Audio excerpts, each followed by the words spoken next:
Ya, semangat pagi buat kalian semuanya. Kesempatan di malam hari ini saya akan memberikan pemahaman tentang peluang ya. Jadi ini materi peluang, saya akan ceritakan bagaimana menjawab soal-soal peluang dengan berbagai macam tipenya ya. Saya akan berikan contoh di soal ini. Di sini disediakan ada tulisan 52P34 ya. Di sini ada suatu bilangan ya, 52P34 ya.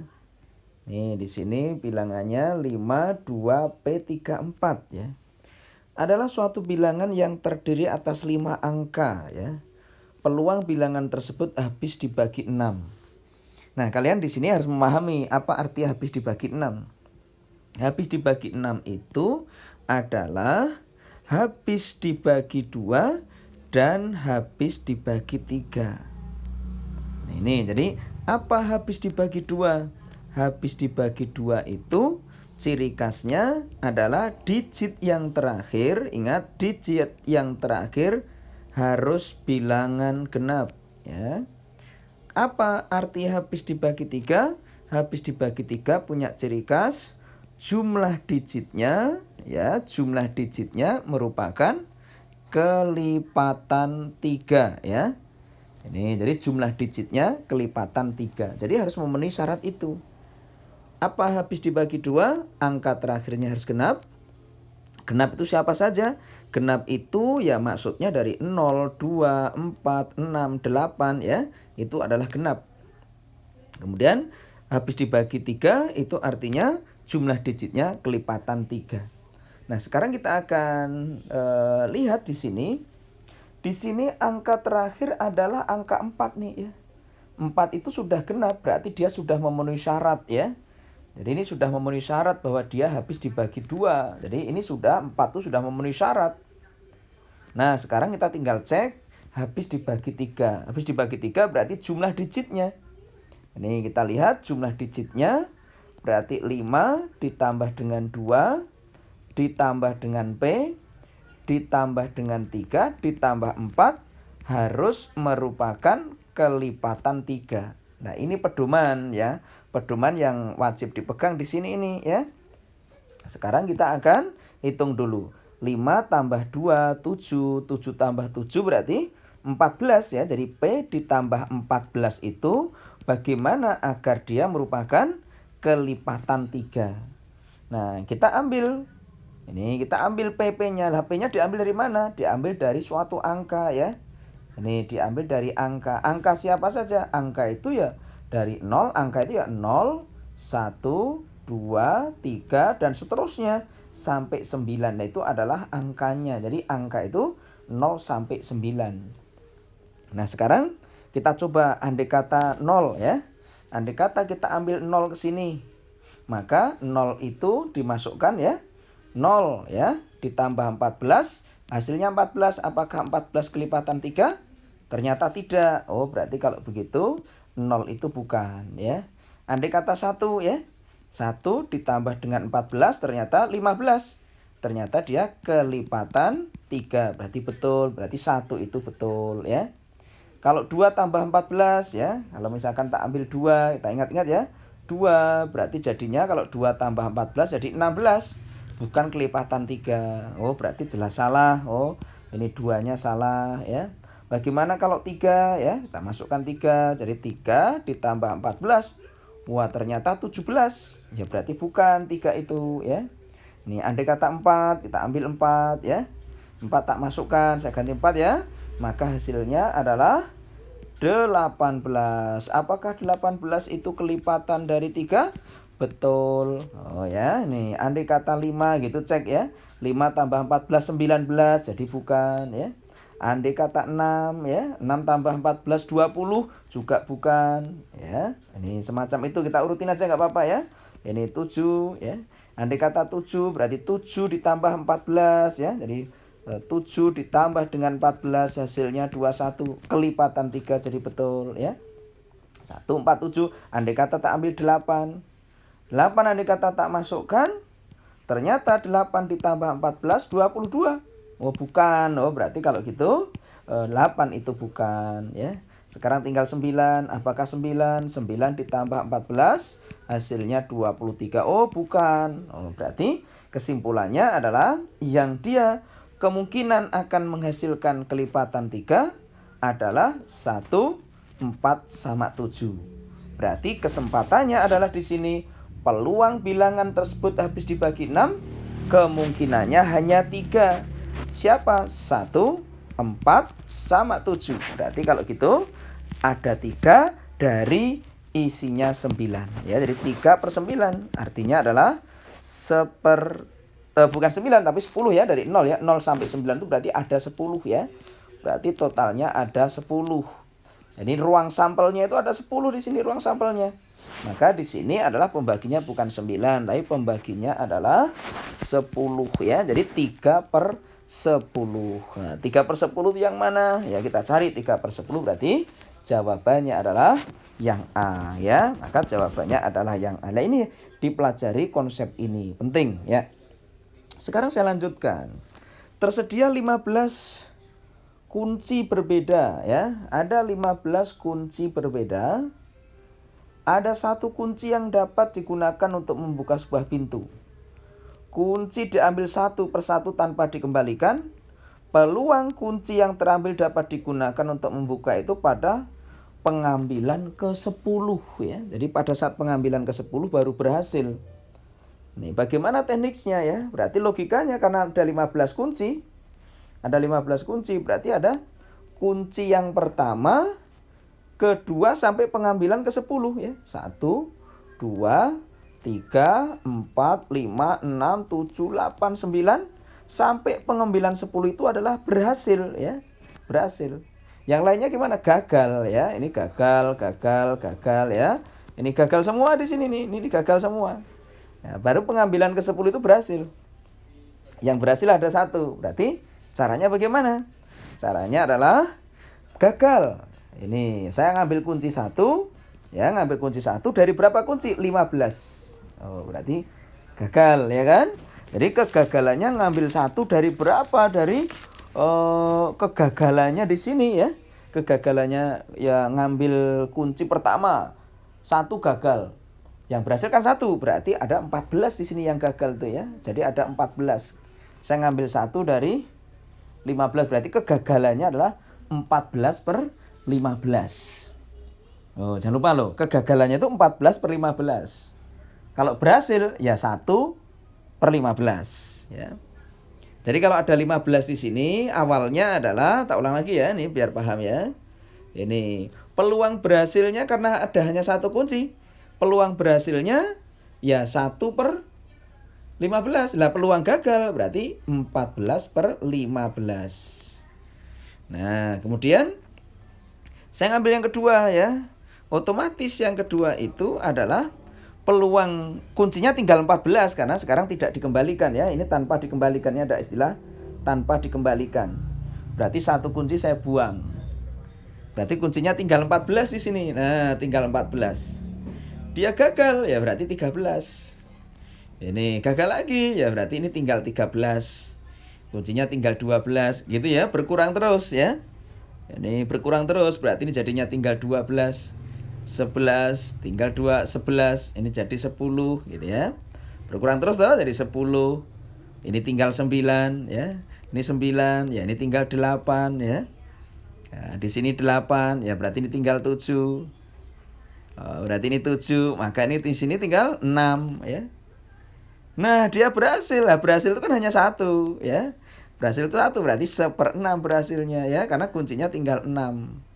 Maka 1/6 berhasilnya itu 1/6. Nah, sekarang tugas kamu adalah pada saat dia berhasil yang ke-10 ini, maka ini kita hilangkan. Kita coret ya. Ini kita coret ya, habiskan.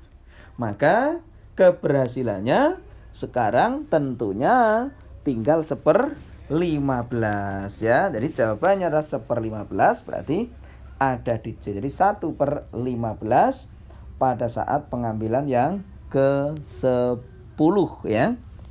Itu. Nah, sekarang kita lanjutkan. Ini dipahami ya, ini konsep dasarnya. Jadi sangat sederhana sekali. Ini tidak berat. Suatu gedung punya 5 pintu masuk dan 3 orang hendak memasuki gedung tersebut. Ya, ada 5 pintu masuk, ada 3 orang hendak memasuki gedung tersebut. Banyaknya cara mereka mendapat masuk ke gedung tersebut dengan pintu yang berlainan. Ya, ini di situ ada gedung ada 5 pintu, 3 orang ini akan masuk. Ya, berarti sama saja dengan mengambil permutasi 3 dari 5 ya. Permutasi 3 dari 5. Karena ada 5 pintu. Nah, 3 orang ini akan masuk. Maka 3 orang itu dengan cara yang berbeda memasuki dengan 5 pintu. Nah, Anda harus tahu permutasi NR itu diartikan dengan N faktorial dibagi dengan N min R faktorial, gitu ya. Dan ini dipelajari. Nah, apa maknanya di sini? Berarti ini artinya 5 faktorial. 5 dikurang 3 berarti jadi 2 faktorial. Ya. Nah, tinggal dihitung. Berarti menjadi 5. Ini 5. Kemudian tinggal 4. Dikali dengan 3. Dikali 2 kali 1 ya. Sama dengan 2 kali 1 saya coret. Ya gitu ya. Berarti Anda akan mendapatkan nilai 60 cara. Oh berarti jawabannya adalah 60 cara. Begitu ya. Jadi ini kasus permutasi. Jadi mengatur tempat duduk termasuk kasusnya permutasi. Nah, sekarang kita coba lanjutkan kembali. Jumlah 2 bilangan sama dengan 60, hasil kali terbesar kedua bilangan tersebut sama dengan berapa? Jadi jumlah 2 bilangan. Katakan 2 bilangan itu adalah X dan Y, maka di sini dikatakan X ditambah Y itu nilainya sama dengan 60. Sama dengan 60. Nah, yang ditanyakan hasil kali terbesar kedua bilangan itu. Kamu ditanyakan berapa nilai perkaliannya X dikali Y akan mencapai maksimum. Tekniknya gampang ya, tekniknya gampang. Ini dipahami dengan baik, konsepnya hanya di sini aja, pahami dari sini. Lihat pangkatnya saja, X-nya pangkat 1, Y-nya pangkat 1. Mencapai maksimum caranya mudah. X-nya, kamu ambil X-nya. X sama dengan pangkatnya X adalah 1. Jumlah pangkatnya adalah 2. Saya kali totalnya adalah 60. Maka X-nya ketemu 30.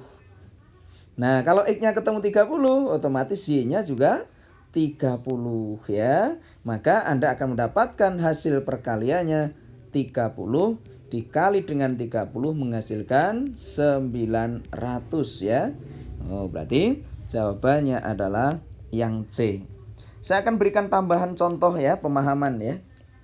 Jadi kalau nanti Anda ketemu soal kasusnya begini, AX ditambah BY sama dengan C. Ya, kemudian Anda ditanya, berapa nilai dari X pangkatnya N dikali Y pangkatnya N? Mencapai maksimum kapan? Nah, Anda cukup melakukan ini nih, pahami dengan baik ya. Tak ambil AX, X-nya pangkatnya M. Saya jumlahkan nih M ditambah N, saya kalikan dengan C-nya. Nah, Anda sudah mendapatkan nilai X-nya. Nah, ini yang sering dikeluarkan di soal-soal perguruan tinggi semacam itu ya. Coba saya akan praktikkan, saya akan berikan contoh. Anda mendapatkan soal gini. 2X ditambah dengan 3Y sama dengan 12. Anda ditanya berapa sih nilai dari X pangkatnya 2 dikali Y pangkatnya 4 akan mencapai maksimum berapa? Ini kalau Anda kerjakan dengan cara, Anda akan butuh waktu yang lama. Tetapi kalau Anda menggunakan konsep nalar, Anda cukup lihat 2X saja. 2X, saya ambil di sini 2X ya. 2X, Anda lihat X-nya pangkatnya 2. Jumlah pangkatnya adalah 6 ya. Totalnya adalah 12. Kalau Anda coret, sederhanakan. 2-nya saya coret, 12 bagi 6 berarti didapatkan X-nya sama dengan 2. Oh ya, saya pengen cari Y-nya, boleh. Mau mencari Y-nya berarti saya ambil Y-nya. Maka didapatkan 3Y, di mana Y-nya pangkatnya 4, jumlahnya 6, totalnya 12. Kalau saya coret maka tinggal 2, didapatkan Y-nya adalah 4 kali 2 bagi 3, jadi 8/3. Y-nya tahu, X-nya tahu, maka tinggal dimasukkan ke persamaan. Sudah selesai. Inilah yang bikin X dan Y-nya itu mencapai maksimum. Itu nilai maksimumnya. Nah, ini soal-soal di perguruan tinggi, pahami dengan baik dan ini sering keluar soal-soal semacam ini. Jangan sampai besok Anda tidak paham untuk mengatasi masalah ini ya. Oke ya nih, jadi ini kasus ini banyak terjadi. Saya berikan tambahan lagi biar Anda tambah paham. Misalkan Anda mendapatkan suatu kandang ya, ini ada kandang ya, ini biasanya kasusnya ini kandang ya. Ada kandang, kemudian kandangnya ini dibuat ya. Ini dibuat panjang garis semacam ini ya. Ini kemudian biasanya ini adalah kali ya, katakan ini kali ya. Ini adalah kali tidak dipagari ya, ini pagar kawat misalkan ya. Ini tidak dipagari karena di sini adalah air ya, ini adalah air. Berarti yang dikawati adalah ini ya, lebar, lebar, lebar. Ini lebar, lebar, lebar, ini panjang, ini panjang, ini panjang. Karena ini tidak dikawati katakan ya. Ini adalah langsung bertepatan dengan sungai atau kali ya. Ini sungai begitu tidak dipagari. Jika diketahui panjang kawat biasanya soal cerita begitu ya. Panjang kawat panjangnya adalah 400 meter ya. Nah ditanyakan adalah tentukan luas maksimumnya ya. Luas maksimumnya. Ditanyakan luas maksimumnya. Nah, kita harus tahu persamaannya. Apa persamaannya di sini? Di sini ada 6 lebar. Ada 6 lebar ya kan? Kemudian panjangnya ada 3 panjang. Dan nanti totalnya adalah 400. Nah, gitu ya. Nah, sedangkan ditanyakan luas. Apa artinya luas? Panjang kali lebar. Tapi di sini ada luas 1, luas 2, ada luas 3. Berarti ada 3 kali luas. 3 kali panjang dikali lebar. Yo ya, di sini panjangnya pangkat 1, lebarnya 1. Udah selesai. Berarti kita ambil dari sini 6 lebar. Jadi 6 lebar sama dengan 1 per jumlahnya 2, totalnya 400. So, berarti 6 lebar sama dengan 200. Gitu ya, berarti lebarnya 200 per 6. Loh, ya itu lebarnya. Berarti panjangnya ya berarti otomatis 3 panjang, panjangnya 1, totalnya 2, nah dari 400. So berarti panjangnya didapatkan 200 per 3. Nah udah ketemu ukuran-ukurannya ya. Jadi inilah teknik menjawab soal-soal yang terkait dengan maksimum minimum ya. Kemudian di sini ada di semuanya ada soal ya. Ada soal di mana soalnya adalah Johan, Leni, Arpet, Tony, Ineka akan duduk secara acak pada 5 kursi yang berderet. Ini ada 5 kursi yang berderet dari kiri ke kanan. Peluang Johan dan Leni duduk selalu berdampingan ya. Ini kursinya. Jadi di sini kalau saya tuliskan Joni, Leni, Albert, Tony dan Ineke ya, dan Ineke. Ini di sini ada 5 ya, ada 5 orang. Peluang Johan dan Leni duduk selalu berdampingan ya. Ini Joni dan Leni ini duduk berdampingan jadi 1. Maka dia peluangnya tak hitung. 1, 2, 3, 4 ya. Berarti ada 4. 4 faktorial ini caranya ya, berdampingan. Jadi 4 faktorial. Karena si Johan sama Leni jadi 1 maka dianggap 1. Tetapi jangan lupa bahwa si Johan sama Leni itu bisa dipindah-pindah. Maka dengan cara 2 faktorial. Nah ini adalah sebuah cara mengatur Joni dan Leni berdampingan dari 5 orang itu semacam ini ya. Nah ini dibagi dengan 5 orang ya. Dibagi dengan 5 faktorial ya. Saya bagi dengan 5 faktorial ya. 5 faktorial itu apa ya? Sebagai ruang sampel semuanya ya. Maka ini artinya 4 faktorial dikali 2 faktorial itu 2. 5 faktorial berarti 5 dikali 4 faktorial. Nah ini dicoret. Didapatlah 2 per 5. Siapa 2 per 5? Maka jawabannya adalah yang B. Oke paham ya? Terdapat 8 calon pengurus OSIS. Ada 8 calon pengurus OSIS. Akan dibentuk pengurus OSIS yang terdiri dari seorang ketua, wakil, dan seorang bendahara. Ya, maka ada berapa cara formasi tidak boleh merangkap ya. Jadi jangan lupa tadi ketua, wakil, sama bendahara ya. Jangan lupa untuk mengisi ini ada 8 ya, berarti kemungkinan untuk milih orang itu 8 ya. Karena yang dipilih hanya satu kan. Berarti kemungkinan karena 8 orang ya 8. Memilih wakilnya berarti tinggal 7 karena satu udah jadi ketua. Ya, berarti milih bendahara ya berarti tinggal 6 karena tidak boleh merangkap. Ini ya berarti udah selesai. 7 kali 6, 42, 2 kali 8, oh terakhirnya 6. Oh 6 semua ya. Ya toh? 8 kali 7 kali 6 ya tinggal dikalikan saja ya. 8 kali 7 kali 6 berarti 336 ya. Jadi 336 ya. Ya kan? Iya, 42 kali 8 ya toh. 6 nyimpan 1 ya toh. 32 jadi 33 ya. Jadi didapatkan nilai 336 ya. Ini kalau dihitung secara langsung. Tapi kalau mau dirumuskan itu sama saja permutasi. Permutasi 3 dari 8 ya. Ya artinya sama dengan 336 ya. Baik, berarti jawabannya ada di E.